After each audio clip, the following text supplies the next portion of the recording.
ഹേ guys, അപ്പോൾ ഇന്ന് last day of our college. Last day നമ്മൾ അവസാനിപ്പിക്കുന്നത് ഒരു എക്സാമോട് കൂടിയിട്ടാണ്.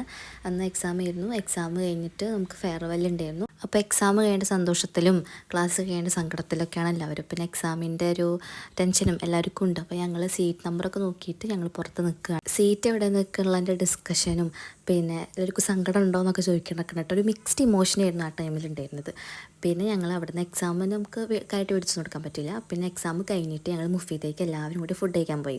ഞങ്ങളെല്ലാവരും അവിടെ പോയിരുന്നു കേട്ടോ. പക്ഷേ ഞങ്ങൾക്ക് എല്ലാവർക്കും ഫുഡ് കിട്ടിയില്ല. കുറച്ച് പേർക്ക് മാത്രമേ ഫുഡ്, അവിടെ ഒരു പാഴ്സൽ ഓർഡർ ഉണ്ടായിരുന്നു.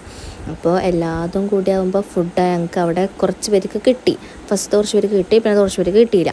പിന്നെ നമുക്ക് ഫുഡ് കിട്ടണമെങ്കിൽ 1 hour വെയിറ്റ് ചെയ്യണമെന്ന് പറഞ്ഞപ്പോൾ ഞങ്ങൾ കുറച്ച് കൺഫ്യൂഷൻ അടിച്ചിട്ട് കുറച്ച് നേരമൊക്കെ അവിടെ ഇരുന്നെങ്കിലും ഞങ്ങൾ എന്നിട്ട് CM പോയിട്ട് ചങ്ങരംകുളം CM ഇതിപ്പോൾ മുഫീദയാണ്. മുഫീദയിൽ അസബ BCA ഫുള്ള് മുഫീദയിലുണ്ടായിരുന്നു. വേറെ ആരും ഉണ്ടായിരുന്നില്ല കേട്ടോ. ഞങ്ങൾ മാത്രമേ ഒന്നും ഉണ്ടായിരുന്നു. അങ്ങനെ ഞങ്ങൾ അവിടെ നിന്ന് കുറച്ച് സ്നാപ്പും കാര്യങ്ങളൊക്കെ എടുത്തിട്ട് ഞങ്ങൾ നേരെ CMക്ക് പോയി ചങ്ങരംകുളത്തുള്ളത് അവിടേക്ക് പോകണമെന്നാണ് ഇത്. അങ്ങനെ അവിടേക്ക് പോയി അവിടെ ഞങ്ങൾക്ക് ഫുഡ് കിട്ടി. അവിടെ നിന്ന് ഞങ്ങൾ CB തന്നെയാണ് പറഞ്ഞത്. അവിടുത്തെ ബിരിയാണി ടേസ്റ്റാണ് കേട്ടോ. അത് സെയിം ഔട്ട്ലെറ്റ് ഇവിടെ കൂറ്റനാട് തണ്ണീർക്കോട് റോഡിന് വന്നിട്ടുണ്ട്. സൂപ്പറാണ്. അങ്ങനെ ഞങ്ങൾ അവിടെ എത്തിയിട്ട് ഞങ്ങളിങ്ങനെ ഇരുന്നപ്പോൾ ഷെഫിനെ ഞങ്ങൾക്ക് ലാസ്റ്റ് ഡേ ആയതുകൊണ്ട് കുറച്ച് ഒരു കുഞ്ഞ് ഗിഫ്റ്റ് ഞങ്ങൾക്ക് തന്നിട്ടായിരുന്നു. പക്ഷെ അത് നല്ല രസമുള്ളൊരു ഗിഫ്റ്റാണ്. നമുക്ക് ഏറ്റവും മെമ്മറബിൾ ആയിട്ടുള്ളൊരു ഫോട്ടോ വെച്ചിട്ട് ഒരു കുഞ്ഞ് കാർഡ്, പക്ഷേ നല്ല രസമുണ്ട്. ഒരു ക്യൂട്ടായിട്ടുള്ളൊരു കുഞ്ഞ് കാർഡ്, നല്ല രസമുണ്ടായിരുന്നു കേട്ടോ കാണാനായിട്ട്.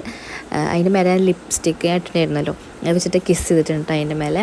ഇത് ഞങ്ങൾ ട്രിപ്പിന് പോയപ്പെടുത്തൊരു ഫോട്ടോ. അങ്ങനെ ഞങ്ങൾ ഫുഡ് കഴിക്കൽ വന്നത് ഞങ്ങൾ ഏകദേശം കുറച്ച് ലേറ്റ് ആയിട്ടുണ്ടായിരുന്നു. പിന്നെ ഞങ്ങൾക്ക് ഫെയർവെൽ, ഞങ്ങളുടെ ജൂനിയേഴ്സ് ആയിട്ടുള്ള ഫെയർവെല്ലാണ്. ആക്ച്വലി അതൊരു ഇമോഷണൽ മൊമെൻ്റ് ആയിരുന്നു കേട്ടോ. നല്ല രസമുണ്ടായിരുന്നു. ഞങ്ങളുടെ കുറേ ഫോട്ടോസൊക്കെ തൂക്കിയിട്ടിട്ട് മനസ്സിൽ നമ്മളെ അടക്കി പിടിച്ച് നിൽക്കുകയാണെങ്കിൽ ഞാൻ ഷിഫ്റ്റാണ് ഏറ്റവും കൂടുതൽ ഇമോഷണൽ ആയിട്ടുള്ളത്. ഓരോ പോളറോയിഡ്സ് കാണുമ്പോഴും ഓരോ മെമ്മറീസ് ആട്ടോ വരുന്നുണ്ടായിരുന്നത്. പിന്നെ അവിടെ ഇരുന്നു കേക്ക് കട്ടിങ് ഉണ്ടായിരുന്നു. ബിൻസ് എല്ലാവരുടെ വായയ്ക്കും കേക്ക് വെച്ചായിരുന്നു. അപ്പോൾ എൻ്റെ വായയ്ക്ക് ആക്കി എൻ്റെ മുഖത്തൊക്കെ തേച്ചിട്ടുണ്ടായിരുന്നു. പിന്നെ ടവലൊക്കെ എടുത്തിട്ട് അങ്ങനെ തുടച്ച് വൃത്തിയാക്കി. അങ്ങനെ അതൊക്കെ കഴിഞ്ഞിട്ട് ഞാൻ കുറച്ചൊരു ഷൂട്ട് ഉണ്ടായിരുന്നു എനിക്ക് കോളേജിൻ്റെ. അപ്പോൾ അതിലായിരുന്നു. അതുകൊണ്ട് എൻ്റെ മേത്ത് കളർപ്പൊടിയൊന്നും ആയിട്ടില്ല കേട്ടോ. ഞാനപ്പോൾ ഇവർ കളർപ്പൊടിയൊക്കെ കളിച്ച് ഇങ്ങനെ സെലിബ്രേറ്റ് ചെയ്യുന്ന ടൈമിൽ ഞാൻ ഷൂട്ടിലായിരുന്നു. ഈ ഒരു സമയത്ത് എല്ലാവരും പോയിട്ടുണ്ടായിരുന്നു. ഞങ്ങൾ കുറച്ച് പേര് മാത്രമേ ഉണ്ടായിരുന്നുള്ളൂ കോളേജിൽ. സുജിമോൾ ഭയങ്കര വിഷമമായിരുന്നു. സുജിമോളെ സമാധാനിപ്പിച്ചിട്ട് വരികയാണ്. പിന്നൊരു സംഭവം ഉണ്ടായത്, ഞാൻ ഷൂട്ട് കഴിഞ്ഞ് വരുമ്പോൾ ഇവരെല്ലാവരും പെട്ടെന്ന് കുപ്പിയിൽ വെള്ളമൊക്കെ നിറച്ചിട്ട് എൻ്റെ മുന്നിലേക്ക് അടിച്ചാടിയിട്ട് എൻ്റെ മേത്ത് ഫുള്ള് വെള്ളം നിറച്ച് ഞാൻ കുളിച്ച് സത്യം പറഞ്ഞിട്ടുണ്ടെങ്കിൽ അവിടെ. പിന്നെ എല്ലാവരോടും യാത്ര പറയാൻ കേട്ടോ. ഷാപ്പിലൊക്കെ വിഷമമുണ്ട്, പക്ഷെ ആരും ഇങ്ങനെ പുറത്തേക്ക് അങ്ങനെ കാണിക്കില്ല. എനിക്ക് അപ്പോഴൊന്നും അങ്ങനെ വലിയ ഫീലൊന്നും ആയിട്ടുണ്ടായിരുന്നില്ല. എല്ലാവരോടും ബായ് പറഞ്ഞിട്ട് വണ്ടി എടുത്ത് പോകുമ്പോഴാണ് കേട്ടോ നല്ല സങ്കടമായത്. അപ്പോൾ അത്രയേ ഉള്ളൂ. ലാസ്റ്റ് ഡേ ആണ്. ബായ്.